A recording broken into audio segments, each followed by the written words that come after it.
Здравствуйте, уважаемые зрители моего канала и новые возможные подписчики. Сегодня очень важная и жизненно важная информация о кофе. Я жалею, что ранее не записал это видео, которое вы сейчас слушаете. Вот это мое обращение ко всем людям с подробным пояснением всех жизненно важных вопросов по теме кофе. Много лет назад я, правда, говорил в своих лекциях по здоровью о пагубе кофе, но никогда так глубоко не раскрывал эту тему, как раскрою ее сейчас вам.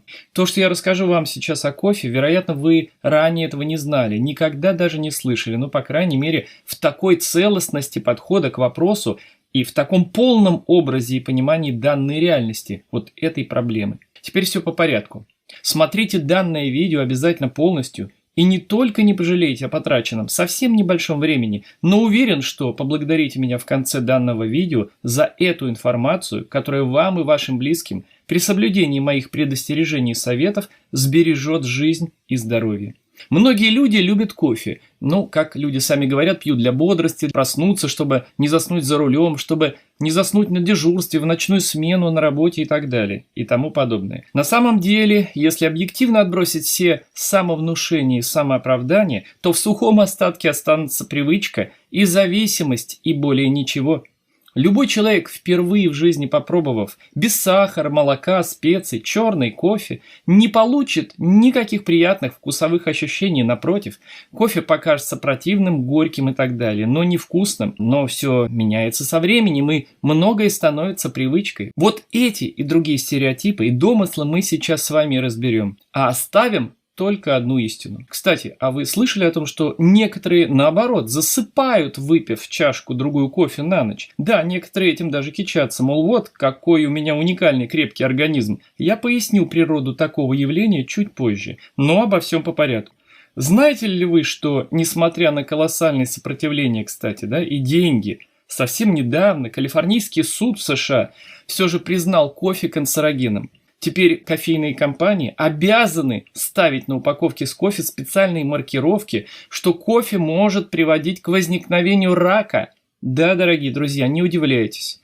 Кофейные компании за 7 лет судебных тяжб так и не сумели доказать, что потребление кофе небезопасно в этом смысле. Почему? Да дело в том, что кофейные зерна в процессе своей обжарки выделяют канцерогенное вещество акриламид, о чем я говорил в своих лекциях много лет назад. А акриламид – это мощнейший мутаген, канцероген, который образуется в продукте, в этих зернах кофе, при его обжарке. Вот почему я категорически не рекомендую потреблять термообработанный шоколад и кофе, так как при жарке какао, бобов и зерен кофе образуются новые, несуществующие в сырых плодах, опасные для здоровья синтетические соединения, которые медленно убивают человека, воздействуя на клетку и ДНК, приводя к мутациям при делении клеток в процессе митоза, то есть бесполого деления клеток. Так вот, одна чашка кофе содержит примерно в 10 раз больше этого вещества, чем доза, которая может принести существенный вред здоровью. Да, то, что будут вопросы о шоколаде, я это знаю, поэтому, предвидя наперед, скажу, что шоколад я советую есть только безвредный и даже полезный. И да, такой существует. Это только сырой, живой сыроедный шоколад, где нет обработки термической зерен какао-бобов. Что касается акриламида, вы теперь уже знаете, что это такое в общих чертах. Что в жареном кофе его больше, чем где бы то ни было в других продуктах. Но, кстати, тем не менее, в 2016 году, совсем недавно, онкологическое агентство Всемирной организации здравоохранения исключило кофе из списка возможных канцерогенов. И это понятно, миллиарды долларов перевесили совесть заинтересованных людей и истину. Впрочем, как всегда. Но канцерогены далеко не все проблемы и беды, связанные с кофе. Слушайте про остальное. Да, а то забуду, как обычно. Я настоятельно рекомендую вам подписаться на мой данный канал, кто еще этого не сделал, и не забыть нажать на колокольчик, прошу вас, чтобы не пропустить мои новые, очень важные видео. А нажав на колокольчик, вы будете получать уведомления о выходе моих новых видео. И не забудете посмотреть те видео, которые будут вам интересны. Продолжаю. Многие пьют кофе по утрам, системно, долгие годы. К чему это приводит? Что происходит при потреблении кофе натощак? Вот вопрос. А происходит моментальная реакция с выработкой соляной кислоты в желудке, И поскольку еды нет, а кислота выделяется напрасно, выделяется избыточно, так как она необходима для переваривания вообще-то твердой пищи, в основном белковой, то постепенно такая непродуктивная выработка соляной кислоты приводит к деградации этой функции, за ее ненадобностью, то есть к уменьшению выработки самой соляной кислоты в желудке, и тогда уже при потреблении пищи она начинает хуже перевариваться, эта пища. Особенно сложные высокомолекулярные белки, белки животного происхождения и бобовые. Тогда белковые молекулы, частично непереваренные в больших количествах, чем это происходило бы без таких кофейных тренировок, начинают попадать в следующий отдел ЖКТ, то есть 12-перстную кишку, где даже под воздействием фермента трипсина поджелудочной железы не могут до конца перевариться и всасываются через стенки тонкого кишечника в кровь цельными, вызывая ту самую реакцию антиген-антитела, о которой я постоянно и так подробно рассказываю в своих лекциях, со всеми вытекающими, как говорится, оттуда последствиями. Смотрите мою вводную лекцию о здоровье. 9 причин болезней. Ведь именно это явление, эта реакция антиген-антитела, является первопричиной всех болезней человека. То есть потребление и последствия потребления высокомолекулярных белков. В результате многие эндогенные яды остаются и накапливаются в организме, поскольку перегружаются все выделительные системы и некоторые органы, печень, почки, лимфатическая система. Смотрите мою лекцию по лимфе обязательно. Так вот, конечный результат накопления и неполного выведения токсинов из организма есть нарушение деления клеток, грибковые поражения и, как следствие, доброкачественные опухоли и онкология. Еще одна проблема, она заключается в том, и я об этом тоже говорил ранее, что кофе – сильнейший закислитель организма, а ведь все среды нашего организма, за исключением желудочного сока, щелочные, кровь, лимфа, спинномозговая жидкость, слюна и прочее. Также в кофе есть разнообразные вещества, которые влияют на слизистую желудка, то есть не только бактерии хеликобактер, и кишечника, приводя к язвам и гастритам, как непосредственным своим воздействием, так и излишним закислением сред. В результате защитные барьеры желудка, кишечника ослабевают, и человек начинает болеть, любые хронические заболевания обостряются, иммунитет падает, могут развиваться инфекции и аутоиммунные заболевания. А вот еще одна проблема кофе. Кофе вымывает важнейшие минералы из организма, особенно щелочные: калий, кальций, марганец, натрий, магний и даже цинк. Это происходит именно из-за попытки организма снизить избыточную кислотность кишечника, чем щелочью, конечно. То есть, как с молоком, когда из-за закисляющего воздействия молочного белка казеина, о чем я говорил ранее в своих лекциях, посмотрите обязательно по молоку, организм вынужден брать все щелочные минералы, эти щелочные металлы, на реакцию нейтрализации кислот, как из самого выпитого молока, так и из запасов собственного организма. Вот почему и разрушаются зубы, кости и волосы. Мы сильно закисляем свой организм неестественной, белковой и вареной, денатурированной пищей. А добавить, если к этому кофе, процесс ускоряется многократно. Помните об этом. Еще одна проблема кофе заключается в том, что систематическое потребление его приводит к расслаблению, дисфункции сфинктера между желудком и пищеводом, что в свою очередь приводит к выбросу кислоты из желудка в пищевод. И мы ощущаем что? Изжогу, вздутие, отрыжку. А теперь про энергию. Запомните, дорогие друзья, и не обманывайте впредь себя более. Кофе не дает энергию, а напротив, забирает энергию у организма, укорачивая его небезграничные ресурсы. Кофеин, если он вообще есть в кофе, а об этом ниже мы поговорим, он стимулирует выработку 3 гормонов: адреналин, норадреналин и кортизол, гормоны надпочечника. Все эти гормоны вырабатываются в организме естественным путем на стресс, опасность, ярость. А они заставляют организм высвобождать любой ценой скрытые резервы энергоресурсов. И в период необходимой мобилизации организма это жизненно важно, чтобы выжить, спасти себя от какой-то угрозы. Такая постоянная кофейная тренировка, так сказать, изнашивает компенсаторные резервы организма, сокращает запас прочности, сил, энергии, и организм быстрее стареет. После прекращения действия этих гормонов возникает упадок сил, то есть упадок энергии, так как резервы истощены, организм требует отдыха, сна для частичного восстановления энергии. Но если человек не отдохнет, не поспит, а будет стимулировать себя еще и еще одной чашкой кофе, то разрушение организма ускоряется, и болезни, которые еще вчера были в латентной, то есть скрытой форме, проявляются и берут вверх над человеком. Возникает упадок сил, хроническая усталость, утомляемость, апатия и даже депрессия. Скажу и в защиту кофе несколько слов. Если бы кофе был органическим, цельным, зеленым, без термообработки, то тогда можно было бы еще избежать подобных пагубных воздействий и даже привести в пример некоторую пользу в некоторых случаях. Но не стоит цепляться, пожалуйста, за мои эти слова. Когда-нибудь я поясню свою эту мысль. Но давайте теперь я вам расскажу, что вы пьете. Если вы вообще пьете кофе, конечно же, да? Может быть, его пьют ваши близкие и родные, это надо знать. Так вот, я лично отказался от кофе много-много лет назад, когда я стал замечать, что эта привычка переходит в зависимость, и я хочу его пить больше и больше. Тогда я сказал себе примерно такие слова. Что я, слизняк, слабак, слюнтяй какой-то? Что надо мной что-то берет вверх, может сделать зависимым? Или я человек?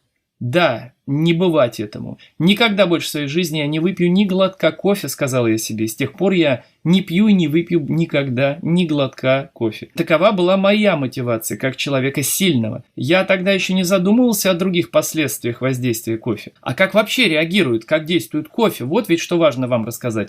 Как он действует на организм в момент его потребления и спустя какое-то время. Так вот, кофейное зерно, как известно, имеет внутреннюю и наружную оболочки.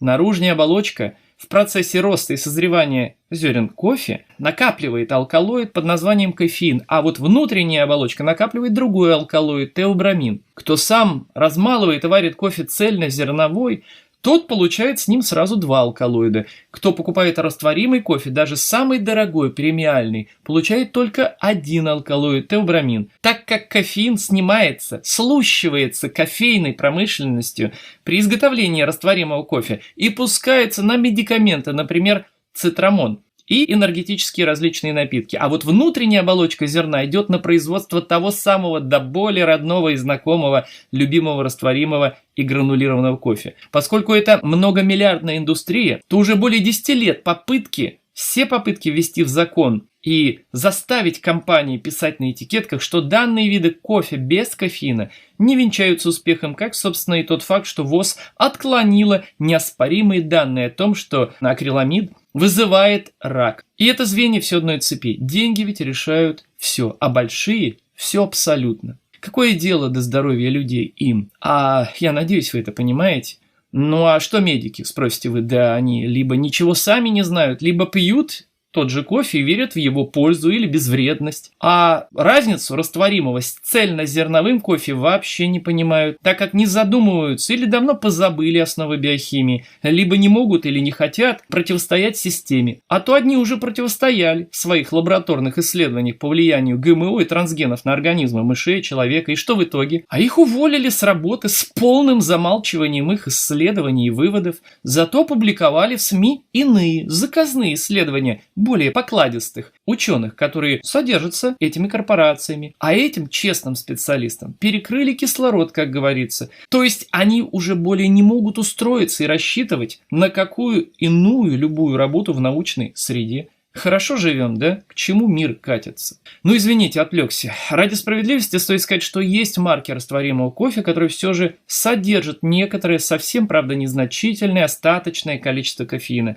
А есть и те, кто пишут, что кофеина в кофе у них нет. Но это исключение, и ничего они не решают. Итак, кофеин, он сужает просветы всех сосудов, кроме почек. Запоминайте, это самое главное. Кофеин сужает просветы всех сосудов, кроме почек. Потому и повышает артериальное давление крови. Вы помните про гормоны стресса? Они это и делают. А вот сосуды почек, и только почек, кофе расширяет.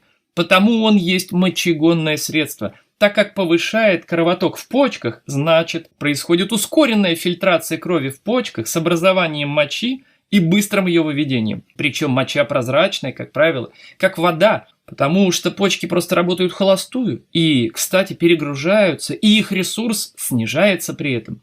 Этот эффект кофеина проходит уже через 20-25 минут, и тогда наступает явная работа другого алкалоида, теобрамина, так как его эффект медленный и более долгий. Действует он около часа и заключается в том, что теобрамин расширяет напротив, то есть расширяет все сосуды организма, но кроме сосудов почек, то есть с точностью наоборот. То есть артериальное давление из-за расширения просветов сосудов, что снижается при действии теобрамина. Потому у гипертоников, у кого повышенное артериальное давление, от растворимого кофе и нет гипертонических кризов и повальных смертей, как были бы непременно от цельнозернового кофе с его кофеином. А почечный кровоток, напротив, ухудшается из-за сужения почечных сосудов. Иногда могут быть даже тянущие ощущения в области почек, в пояснице. Ни к чему хорошему такая тренировка в перспективе не приведет. Но кровоток почек при этом можно восстановить. Правда, не сразу, но все же можно, выпив стакан воды. Лучше водородной воды с ОВП минус 200, минус 700 милливольт. Или содовой водой, правильно приготовленной. Но это не значит, что ничего страшного. И можно пить кофе и дальше. Хотя решайте сами, стоит пить любимый ваш кофе или все-таки уже не стоит. Важно пояснить вот что. Надо подчеркнуть, что часто после растворимого кофе хочется спать, а не бегать. Это правда, и тут нет ничего удивительного. Это происходит именно потому, что в нем нет кофеина, а есть теобрамин. Так что те, кто гордится своей особенностью, мол, от кофе я сплю, вот такой я крутой, особый такой, расслабьтесь, товарищи. Теперь вы знаете истину, от чего вы засыпаете после подобного, так сказать, кофе. Поэтому, если пить растворимый, не цельнозерновой кофе, то вы будете разбиты, вялы, сонливы. Если же цельнозерновой кофе будете пить, то искусственная бодрость к вам придет всего на 20-25 минут, а после ждите фазу сонливости из-за неминуемого воздействия теобрамина. Какой бы сорт кофе вы ни потребляли. Именно потому и формируется в начале привычка, когда через полчаса человек пьет еще одну чашку, чтобы вернуть бодрость, а через 30 минут еще одну и еще. Со временем эта привычка перерастает в самую настоящую, обыкновенную и стойкую наркотическую зависимость. Вы человек или наркоман, скажите себе сами. По крайней мере, более не обманывайтесь, что кофе не наркотик, а вы независимы от него. Будьте разумны и честны хотя бы перед собой. Кстати, обратите внимание на то, что дальнобойщики, и не только они, бьются ночью на 20-х, 40-х километрах трасс от городов, из которых ночью они выехали, выпив на дорожку пару чашечек крепкого горячего, горячо любимого растворимого кофе. Ведь действие теобрамина человек не может усилиями воли побороть. Рано или поздно случится то, что случается. Такие же кюветы и аварии можно постоянно наблюдать в тех же, примерно 30-40 километрах от кофеин на дорогах, где водители отхлебнут чашечку кофе. Тем более ночью, когда организм особенно сопротивляется бодрствованию, если у него, конечно, не сбита естественная программа ритмов жизни, так как ночью человек должен крепко спать, и это естественно. Тут вспоминаются слова поросенка Фунтика из одноименного детского мультфильма советского. «Лучший кофе на дороге, отхлебнешь, протянешь ноги». Там смысл другой, однако верный и по причине, о которой я вам сейчас только что рассказал.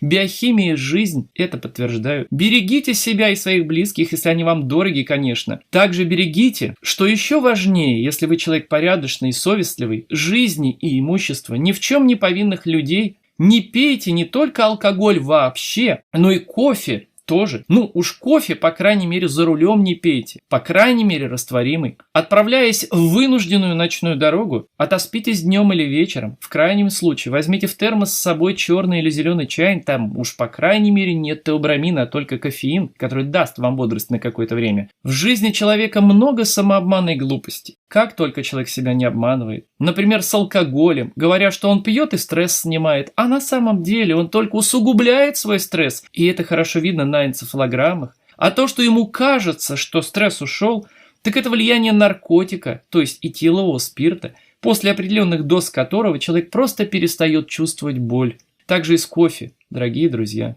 Энергия это и есть кажущаяся, но это энергия, не данная вам самим продуктом, то есть кофе, а взятая этим кофе из ваших собственных же ресурсов из вашего упущенного будущего. Вот подумайте, дорогие друзья, стоит ли это искусственное 30-минутное возбуждение, крадущее вашу энергию, ресурсы организма и потенциал вашей жизни в целом, того, чтобы расплачиваться за эту привычку и гормональную наркотическую зависимость своим здоровьем в угоду сиюминутного рывка своей человеческой слабости и глупости, вместо того, чтобы наладить простое и естественное человеческое питание, здоровой пищей и водой, богатой необходимой энергией, вести здоровый естественный образ жизни в любых условиях и среде своего обитания. Что ж, дорогие товарищи, надеюсь на то, что данное видео было вам весьма полезным, ценным. Тогда не ленитесь и отблагодарите меня. Обязательно ставьте лайки, вот эти пальчики вверх. Подписывайтесь на мой канал и не забудьте, подписавшись, сразу нажать на колокольчик, чтобы вам приходили уведомления с моего канала о выходе, то есть публикации моего нового очередного важного видео. Тогда вы его не пропустите и простимулируете меня к скорейшему выпуску новых видео с очень важной, ценной информацией для вас. Что ж, крепкого вам здоровья, дорогие друзья, и здравомыслия. До новых встреч!